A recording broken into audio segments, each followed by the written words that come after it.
focus. Focus. So it's not just like focus in. Okay, got it. A lot of things are grabbing for our attention, and we have a limited amount of focus. So it is learning how to attend to the important things and kind of tune out the things that don't matter. Um, and we typically tend to, there's four types of focus. So there's broad external. So don't need pictures again during a bat. So broad external is the situation. All right, we got 2 outs. Got the number 9 batter coming up. It's the first inning. We are up by a run. Okay, that's broad external. Then you go to narrow external. So, okay, with the situation, what I want to do? 2 outs. I want to get her to ground out, pop out. That's what I want to do. Keep it simple. So then the next one is broad internal, which is, all right, am I good? Am I ready to go? You kind of do a self-check.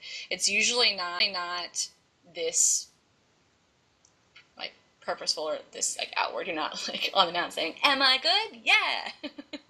But it's still that feeling of like, I'm relaxed. I'm in my good psych zone. We're good to go. And then the last thing is that narrow focus where you just focus on the glove, where we're going to hit, or, well, no one sets up early anymore, where we're going to throw that pitch. Well, you shouldn't set up early catchers, but where you're going to throw that pitch.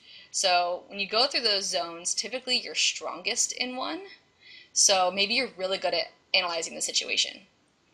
And then from there, you can make your plan.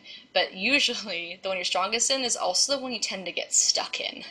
So if you're really good at analyzing situations, sometimes you're stuck on that and you're thinking about all the situations in your head. So I can throw this pitch, I can throw that pitch, but when I do this, I can do this and that. Like, making sure that we don't go too far. And then from that point, things that help are what I like to call keywords. Not I got it from somebody else. But having like one word or short phrase that helps you remind you, like, oh, okay, focus in. So if you're one who gets stuck on the situation, maybe focus in on that where that pitch is going. So tell yourself, like, zoom focus. And it's gotta be just something for you. It could be something completely silly. It could be something that doesn't seem to make sense to somebody else, but doesn't matter. It has to make sense to you. So knowing where we tend to lose focus, do you get distracted by your coach? Do you get distracted by the fans on the other team?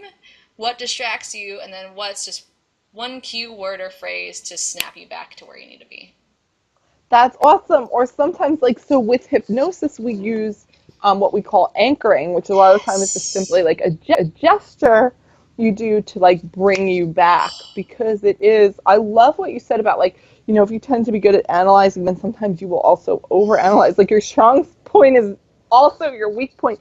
I honestly have never heard that before, but I feel like that makes 100% sense. Like, and it's just wow, that's just brilliant. Like, that's just brilliant. So yes, that's why we don't ever want to overdevelop, right? We want to make sure that we're well rounded. Exactly.